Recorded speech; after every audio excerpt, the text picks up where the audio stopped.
ग्राम पंचायत बस्ता में विकसित भारत संकल्प यात्रा के अंतर्गत यहाँ देखिए चौपाल लगाया गया है और चौपाल में जो है तमाम विभाग के विभागाध्यक्ष आए हुए हैं। यहाँ हम दिखाना चाहते हैं स्वास्थ्य विभाग के द्वारा जो है मरीजों का चेक किया जा रहा है और उनको दवा भी दिया जा रहा है।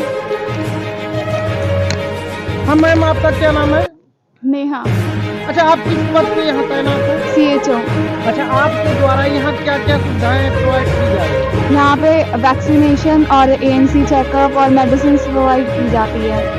अच्छा, क्या क्या चेकअप किया जाता है आपको? BP, sugar, temperature, haemoglobin. यहाँ जो है लोगों के सुविधाओं के लिए जैसे यहाँ शुगर, BP और तरह तरह के जो चेकअप होते हैं और उसको चेक भी किया जाता है और यहाँ दवा भी चौपाल के माध्यम से लोगों को दिया जाता है।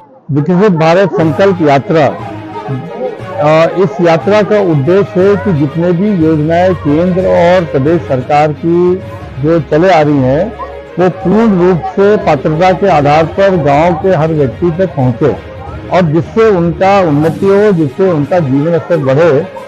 पाठ्य सेवा के साथ में इनका ये सारे कर्तव्य उनको मिलना चाहिए। सर, इसका लक्ष्य जो है 2047 रखा गया है और यहाँ लोकतंत्र का ही जो है सत्ता चलता है, सत्ता आती भी रहेगी, जाती भी रहेगी, उसको लेकर। देखिए, आज जनता सुशासन और विकास पर ज्यादा ध्यान दे रही है।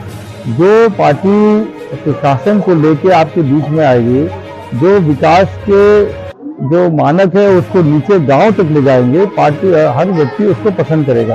राजनीति तो क्योंकि हमारा लोकतंत्र का हिस्सा है, बिना राजनीति के, बिना लोकतंत्र के हम अपना चुनाव नहीं करा सकते, हम अपना सत्ता नहीं, हम अपना सरकार नहीं बना सकते। इसलिए वो तो अपने जगह पर है, मगर जो सरकार में बने, जो पार्टी सरकार में आए, उनको सुशासन और उनको विकास करना अनिवार्य है।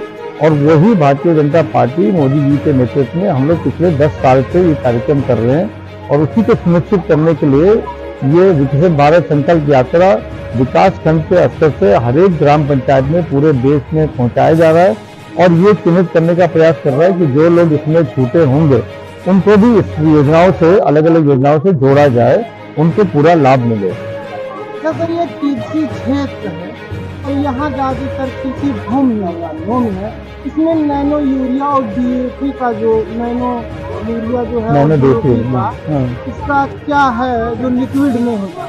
देखिए, ये कहीं किसान बोरी ही अभी तक ले रहे थे, अब उनके सामने लिक्विड रख दिया गया है। देखिए, ये जैसे कोई नया परिवर्तन आता है किसी क्षेत्र में या अन्य क्षेत्र में, उसको स्वीकार करने में थोड़ा समय लगता है। अगर हम पुरानी बात याद करें तो जब हम कंपोस्ट से और अपने गाय बैल से और जब बैल से हम लोग हल चलाते थे या खेती करते थे और गोबर के खाद से हम लोग खेती करते थे, तो वो समय एक दूसरा था जिसमें माना जाता था कि उत्पादन बहुत कम होता है।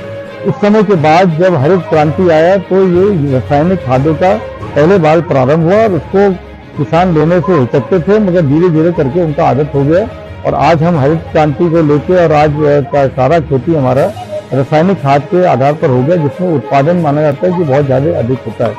इसी को लेके इसको सरल करने के लिए वही आपका यूरिया और वही DAP वो लिक्विड फॉर्म में आता है वही चीज, उसके जो अंदर के जो मानक है वो सेम चीज है, मगर उसको कॉन्सेंट्रेट करके एक लिक्विड फॉर्म में बॉटल के रूप में डाला ताकि वो उसका दाम भी कम रहे और वो बोरा का दाम के मुकाबले में वो ज्यादा प्रभावी रहेगा। प्रभाव उसका उतना ही रहेगा जितना पहले था, मगर उतना ही वो क्षमता का रहेगा जितना कम दर में भी उपलब्ध रहेगा।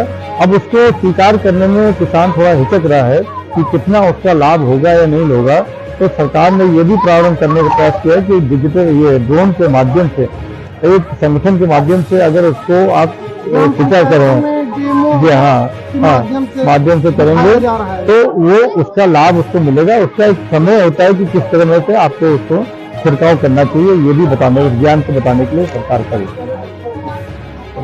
की गारंटी जो चल रही है वैन, वो क्या है सर जो संकल्प यात्रा में देख रहे हैं? मोदी की गारंटी केंद्र की योजनाओं को लागू कराने की है। मोदी की गारंटी यह है कि जो केंद्र की योजनाएं हैं उसको जनता तक, लोगों तक पहुंचे। जो पात्र व्यक्ति छूट गए हैं उनको फिर से नए सिरे से आवास हो, किसान सम्मान निधि हो, उज्ज्वला हो, आयुष्मान कार्ड हो, इसको फिर से बनवाया जाए।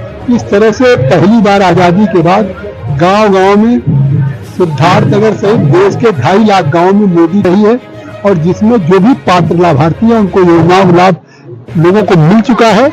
लेकिन अगर कोई रह गया है तो उसके लिए एक-एक व्यक्तियों को जो जिसका पात्र है उन योजनाओं का लाभ दिलाया जाए।